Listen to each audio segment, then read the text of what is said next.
Hello, Beer Barons. Mr. Williamson here, your assistant principal. I wanted to highlight a few things now that the school year has started. Hopefully it's been off to a good start for you. But we got a few items we need to go over and make sure that everybody's clear on. The first one is Blue Sheet. So for those of you that are new to beer or have not had a chance to discuss this with your teacher yet, if you ever have an issue with another student or need to report something that has happened, whether it's in the classroom, in the hallways, lunchroom, wherever it takes place, please ask your teacher for a blue sheet. We call it the blue sheet because they're the color blue, and fill one out. It's a student incident report form. We have them here in the office too, so if you need to come to the office and get one, that's fine. Counseling has them. Everybody in the building has a stack of these blue sheets. So anytime you need to report something, please fill this out. And then we'll get it down here to the office so we can take a look at it and investigate it and see what's going on. This is very important. So, even if you go home and you talk to your parents about something, come back the next day, hey, I need to fill out a blue sheet. Write down what happened so we can be aware of it and get it taken care of for you. Okay, we want to support you, but this helps us kind of have an idea of what's going on.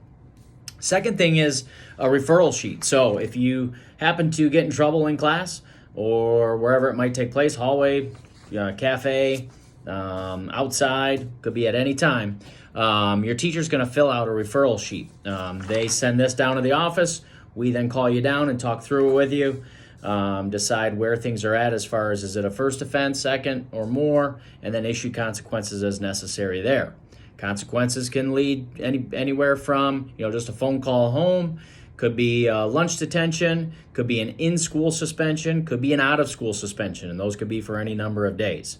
Please know, though, that if you are in a fight with another student, there is a good chance that you will also receive a fighting ticket. Those tickets start at $250 and work their way up every time you do fight. We call our school resource officer over, and then he decides whether or not a ticket is warranted. So please be aware of that. I don't want you to be caught by surprise if you're in a fight and then all of a sudden you got to pay $250. Also, be aware of the cyberbullying crimes. Cyberbullying is a crime. And that can be obviously taken, to a courtroom and dealt with there. But it's a very serious thing that a lot of students, I think, well, if I'm sending it on Snapchat or Instagram or whatever else, it goes away. It doesn't. And if, unfortunately, it happens and, it affects things here at school, we can turn it over to the cyber crimes unit, and then they will handle it from there. So then it becomes out of our hands, and it's up to a judge and your families. Cell phones. Make sure that you're keeping your cell phones in your pockets unless your teacher allows them in the classroom or in your locker or your backpacks. You should not have them out unless given permission. You're doing a great job so far now of staying in the main hall until 7:41 when that first bell rings. Continue to stay in the main hall or the cafe. Do not go down to your lockers until that first bell rings. Hands to self in hallway. That's a big thing right now. I see a lot of you grabbing people, pushing people, doing different things.